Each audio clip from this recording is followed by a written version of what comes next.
Мудрост Соломонова, 13 глава. Сите луѓе по природа се суетни, оние кои не го спознавале Бога. И тие, кои од видливите добра не можеле да го спознаат оној кој е, па гледајќи ги неговите дела не го познавале него уметникот, туку ги почитувале за богови, кои управуваат со светот, или огнот, или ветрот, или подвижниот воздух, или звездениот круг, или силните води, или небеските светила.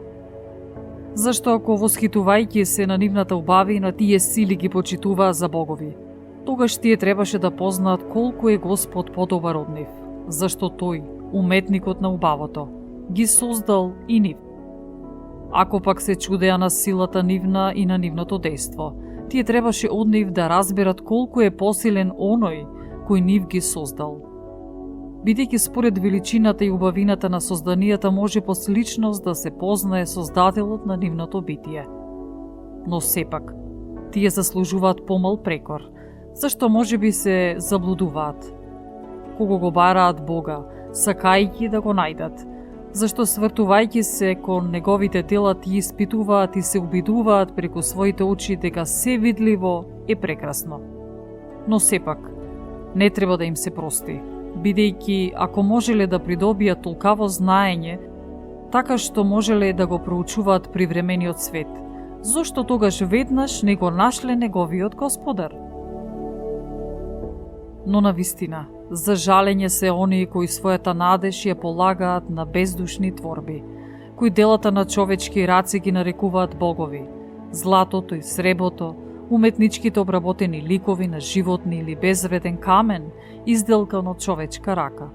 Или пак, кога дрводелец некој отсече поголемо дрво, грижливо му ја симне целата кора и откако го изработи убаво, од него направи сад за некаква корисна употреба во животот, а деланките од работата ги употреби за готвење храна и потоа се нахрани.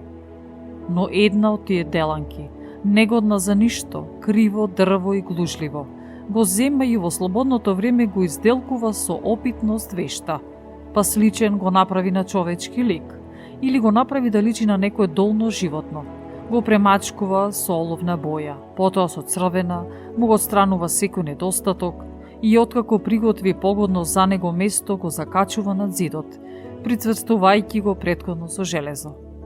И така, за да не падне неговото дело однапред се грижи за него, бидејќи знае дека тоа самото не може да се помогне, зашто и идол има потреба од помош.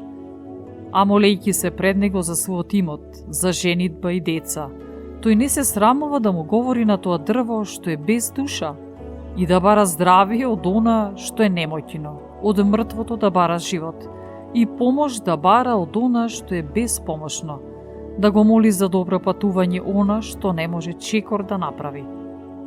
За придобивка, за работа и за успех на рацете, кој што воопшто не може со рацете работи, за сила да го моли, најнемоќното.